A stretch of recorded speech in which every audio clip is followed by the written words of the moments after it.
Magandang araw muli mga ka-Provincetown TV. Nandito na naman ako muli upang makipagkwentuhan sa inyo. Ang kwento ko ngayon ay bago sasabak tayo sa board exam, kailangan natin we are fully equipped of basic of learning.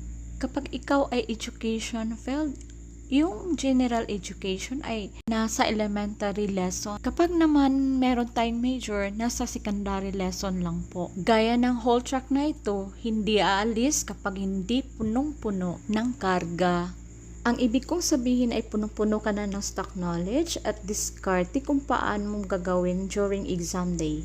Be ready your heart that you're excited and calm. Be ready yourself that you don't disturb, nervous, and shaken. And prepare your mind to accept the glory of the Lord that bestowed upon you on that day.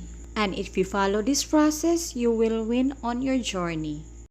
At salamat sa pakikinig ng aking kwento. Salamat sa pagbisita, Provincetown TV.